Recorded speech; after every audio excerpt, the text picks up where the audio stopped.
Azərbaycanda bir qrup sahibkarın kənd təsərrüfatına yönləndirəcəyi adı ilə dövlətə məxsus aqrar kredit qapalı səhmdar cəmiyyətindən külli miqdarda kredit götürdüyü üzə çıxıb. Bir xəbər Media Qafqaz İnfo isnadən xəbər verir ki, qanun pozuntusu ilə bağlı Daxili İşlər Nazirliyinin Baş Mütəşəkkil Cinayətkarlıqla Mübarizə İdarəsi əməliyyat keçirib.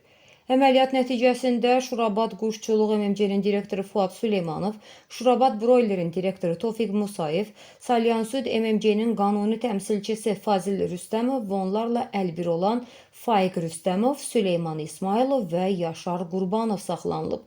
İlkin ittihama görə sözgedən şirkət rəhbərləri kənd təsərrüfatı fəaliyyətinin maliyyələşdirilməsi adı ilə aqrar kredit qapalı səhmdar cəmiyyətindən ümumilikdə 100 milyon manatdan artıq kredit alıblar. Lakin araşdırma zamanı müəyyən edilib ki, həmin vəsaitlər təyinat üzrə istifadə olunmayıb. Kənd təsərrüfatına yönləndirmək əvəzinə şəxsi ehtiyaclara sərf edilib. Təqsirləndirilən şəxslərə qarşı Cinayət Məcəlləsinin 178.4-cü maddəsi ilə ittiham verilib. Məhkəmənin qərarı ilə hər bir barəsində 4 aylıq həbs qəti imkan tədbiri seçilib.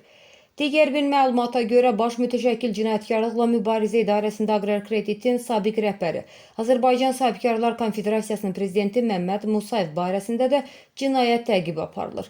İstintaq materiallarına əsasən indi həbs edilən şəxslər Musayevlə əlbir olaraq xüsusilə külli miqdarda dərəduzluq cinayəti törədiblər.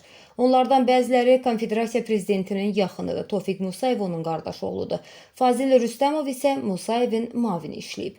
Qeyd edək ki, aqrar kredit qapalı səhmdar cəmiyyətin səhmləri tamamilə dövlətə məxsus olan maliyyə qurumudur.